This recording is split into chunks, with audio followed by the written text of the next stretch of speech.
They were gonna kill all of us, and then I'd never see you again, and that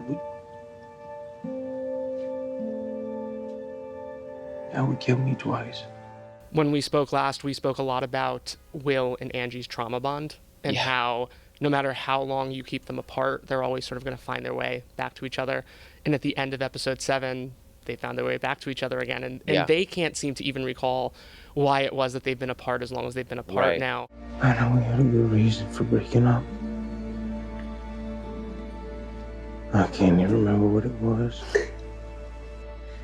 Me neither. How does that sort of unfold when we pick up in episode 8? They have this bond because of what they've lived through and been through and how they've been there for each other through it all. That really connects them in a really profound way. And for better or for worse, and some people would say these two should not be together, and some people go, these two are meant for each other because of what they've survived and been through. We can see, like you said, they can't even recall why they're not together, but the love is undeniable. And so I think, you know, coming up in 8, we're going to see that relationship continue to build. But the big question is can it build in a healthy way? Can they have a relationship that actually is healthy and something of actual longevity without the on again, off again situation that they've always had? When we pick up in episode 8, do they feel like they've made a mistake, you know, going back to each other? Or are they feeling like there's an opportunity for a fresh start?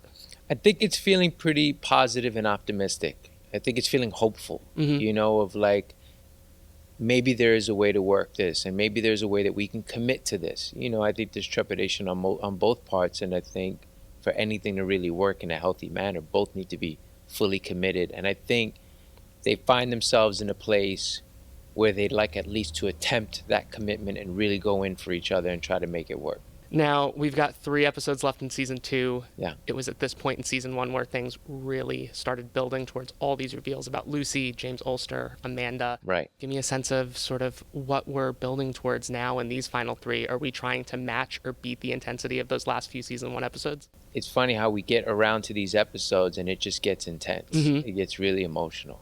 8, we get to see the culmination of this, like you said, childhood trauma that Will sort of blocked from his memory get put together and what that meant and signified, and it's intense. And we do get a reprieve. We get a moment to sort of come up for air, but very quickly get pulled down underwater again with a really intense twist and turn. I don't know how much I can talk about it, but I will say it's a really intense ending that I don't think people will see coming, and it's a case that kind of pays off in a really tough way. So last season, we ended with all these reveals. There wasn't necessarily like a huge, like, overarching cliffhanger there, but we had a setup for next season. Right. How would you say the season 2 finale sort of approaches the setup for season 3? Are we left dangling, or is there some resolution and maybe a hint at what's to come?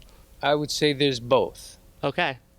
There's a bit of a cliffhanger without a doubt. Okay. There's a bit of what's going to happen next. And yet there's also a bit of a resolution in a way. We talked about it a lot because we talked about that journey emotionally for several of our characters, but specifically for Will, you know, at the end of season 1, learning about his mom, what she'd been through, learning Amanda's involvement in his life. All of these sort of real big gems and, you know, pillars of his childhood that he had no idea about. Season 2, towards the end of it, as we were putting together the whole idea of what happened through this childhood trauma, this flashback, this memory that he'd blocked out, that kind of comes to, but there's some things that he gains, which is great, and there's some things that he loses, which is not great.